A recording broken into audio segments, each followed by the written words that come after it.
Gretel and Hansel was one of those movies that was supposed to be low risk and high reward. I mean, after all, we're talking about a horror movie. We're talking about low budgets. Normally, you can recoup and then some. Unfortunately, it decided to market itself just like this, and well, you can imagine how that turned out. So hey there. So today, you and I are going to take another trip to that wonderful world of movies to talk about the numbers behind a movie that should be making it all back, and well, it has dreams now of breaking even. Some articles even praise this. I mean, look at the way that this is set up. With a $6 million opening, the dark fairy tale is looking at a lifetime $15 million domestic with a potential worldwide take of 20 to 25 million, which is enough for break even, maybe even some profit.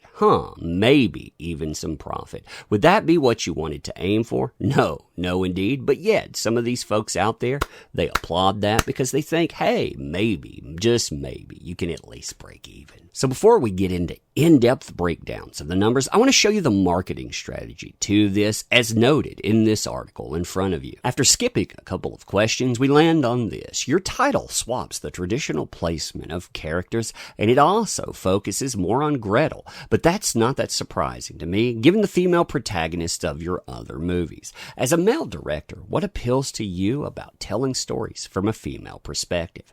I don't want to sound craven about it, but it's especially useful for me as an author and director to pass everything through a female protagonist. It keeps me in a place of mystery, of wondering, of not fully being able to clearly see what's happening. It adds a layer of darkness, frankly, and I don't mean that in a negative sense, but in a sense that you can't see. If I had a male protagonist, I wonder if my film would start to feel overly familiar, borderline smug at times. Using a female protagonist keeps me walking on eggshells. It keeps me spry and on my toes, and my willingness to explore is always heightened. Now, if you take that answer and you add it with other answers that we'll look at in just a moment, what this guy is telling you here is that he's fearful in a way. He's always watching his P's and Q's, and that, I think, is pretty interesting. And the next question, it really seals the deal. And with Gretel and Hansel, that exploration turns a fairy tale into this feminist coming-of-age story.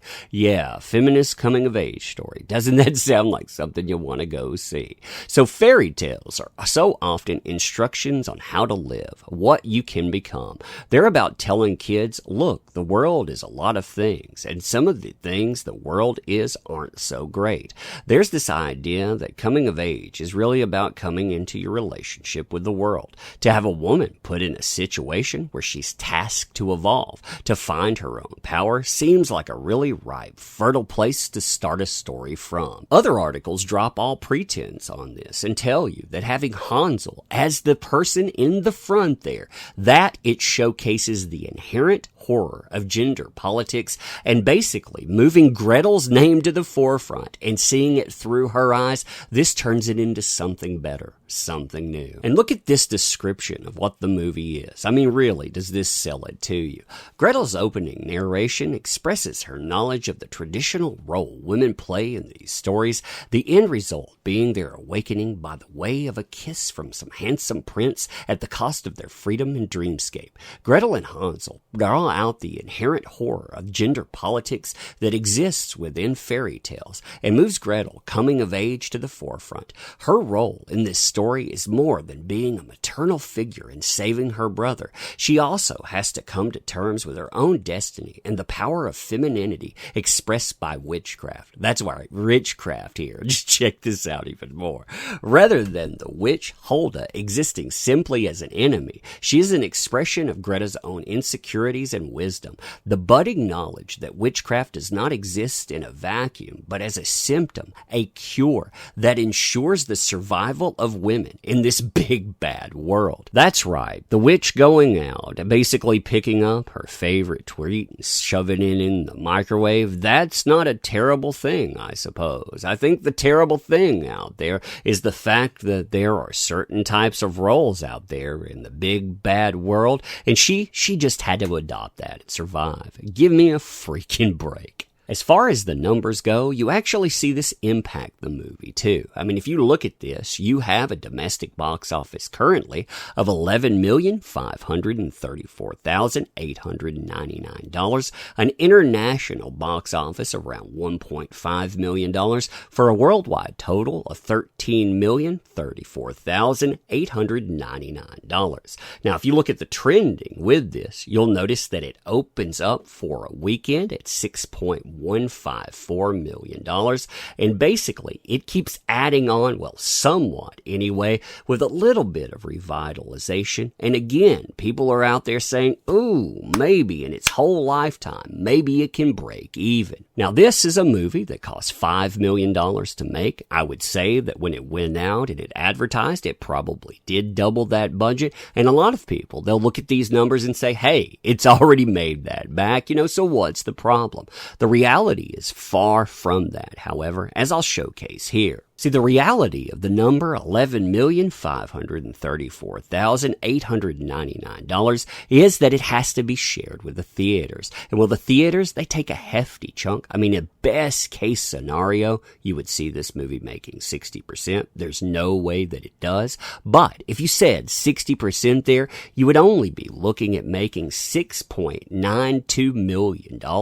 And that's a little bit off that mark still. International numbers are even worse than that. I mean, you only get about 45%, again, best case scenario, of that $1.5 million you're seeing. So really, the take home for that, again, best case scenario, $675,000. That means currently, again, best case scenario, this movie is looking at about $7,595,939 and some change, and it needs around $10 million just to break even, which maybe it will break even over time, but is that truly what you're aiming for? Why exactly are these people out there applauding that idea? What's funny about this is it does ensure that some critics will come along and give it the thumbs up, as you can see from the audience versus the critic score. I mean, the disparity of that, it does tell you that that marketing lens does work, but that it's not as effective as it once was. If you look at the mix of all critics, you have a very divided movie, with 45 people saying this is fresh,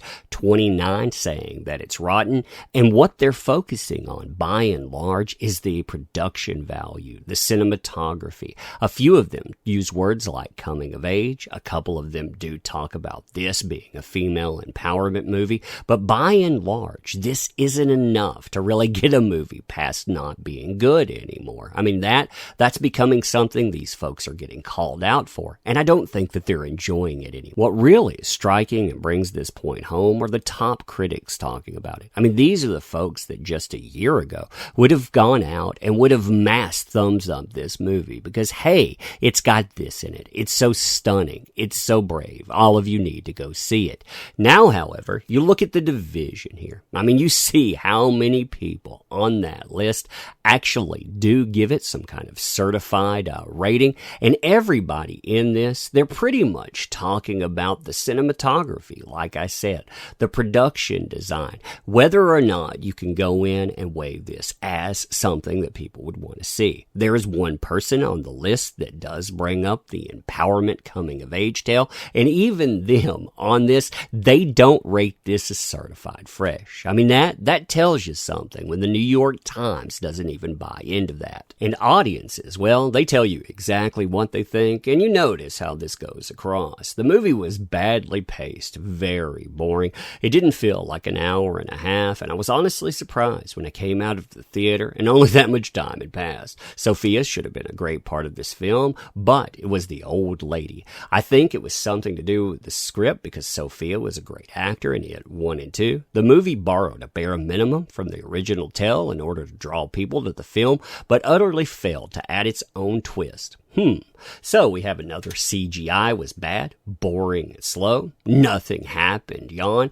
They could have done more with the movie. It seems so rushed. Nonsense and a waste of time and mutter. Extremely boring. I fell asleep multiple times. Even people saying, why did this make it to theaters? Why did it make it indeed? Did it make it on buzzwords? Did it make it on that marketing because there were certain networks that helped push it to the front? And what does that say about what ends up there? Will that stop? I mean, can that trend ultimately stop after so much failure? But you tell me what you think about this. Now, ending very briefly, I want to say thank you for showing up and thank you for making this possible because you make endeavors work. I mean, these folks, they forget that. Hey, woe be it unto them. But I want to thank you for what you do. I want to thank you for your time that you spent here. And if you make it to the back end of this, thanks especially. But yeah, I won't want to take any more of your time except to say thank you. Appreciate you, and we'll be doing this again really soon. Thanks.